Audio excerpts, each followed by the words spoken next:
কোটা সংস্কারের দাবিতে রাষ্ট্রপতির কাছে স্মারকলিপি ও গণপদযাত্রা কর্মসূচির ঘোষণা দিয়েছে আন্দোলনকারীরা। রবিবার সকালে ঢাকা বিশ্ববিদ্যালয় থেকে পদযাত্রা করে তারা বঙ্গভবনে যাবেন। একই সময় জেলা শহরে গণপদযাত্রা করে জেলা প্রশাসকের কাছে স্মারকলিপি দেওয়া হবে।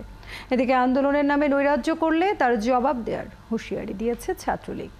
ইশতিয়াক ইমনের রিপোর্ট। এখন জন্ম সনদ দিয়ে খোলো বিকাশ স্টুডেন্ট অ্যাকাউন্ট। নিজের বিকাশ নিজে কর।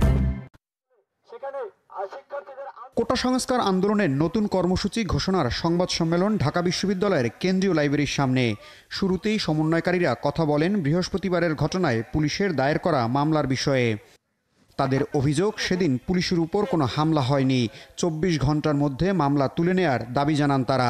শিক্ষার্থীদের আন্দোলনকে, শিক্ষার্থীদের সাংবিধানিক অধিকারকে ক্ষুণ্ণ করার জন্য পুলিশ এ ধরনের ব্যবস্থা নিচ্ছে এবং কারা অতি উৎসাহী হয়ে হামলা এবং এ ধরনের মিথ্যা ও বানোয়াট মামলা করছে। ফলে শিক্ষার্থীরা কিন্তু এত বোকা নয় যে শিক্ষার্থীদের সাথে একটা মূলা ঝুলানো হবে আবার শিক্ষার্থীরা ঘরে ফিরে যাবে। শিক্ষার্থীরা এই আন্দোলন সফল করার জন্য রাজপথে আছে। এই আন্দোলন সফল করে শিক্ষার্থীরা যাবে।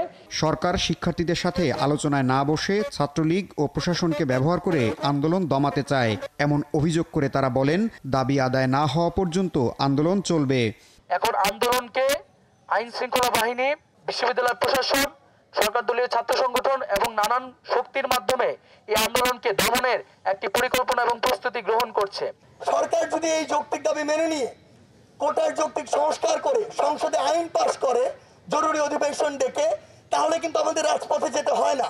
রোববার গণপদযাত্রা করে রাষ্ট্রপতির কাছে স্মারকলিপি দেওয়ার কর্মসূচি ঘোষণা করা হয়। সকাল 11টায় গণপদযাত্রা এবং রাষ্ট্রপতি বরাবর স্মারকলিপি প্রদান সকাল 11টায়। এদিকে বিকেলে মধুর ক্যান্টিনে সংবাদ সম্মেলন করে ছাত্রলীগ সভাপতি অভিযোগ করেন, আন্দোলনে এখন আর সাধারণ শিক্ষার্থীরা নেই। বিএনপি জামায়াতের ক্যাডাররা রাজনৈতিক ফায়দা নিতে আন্দোলনকে ব্যবহার করছে। সাধারণ মানুষকে এই যে দুর্বিষহ যন্ত্রণায় ফেলে দেয়া এবং একই সঙ্গে বিএনপি জামায়াতের রাজনৈতিক ষড়যন্ত্রের গুটির অংশ হিসেবে শিক্ষার্থীদেরকে যে পরিণত করা, তার বিরুদ্ধে বাংলাদেশ ছাত্রলীগ ঐক্যবদ্ধ রয়েছে, সচেতন রয়েছে। আন্দোলনের নামে শিক্ষা প্রতিষ্ঠানে নৈরাজ্য করা হলে তার জবাব দেওয়ার হুঁশিয়ারিও দেন ছাত্রলীগ নেতারা।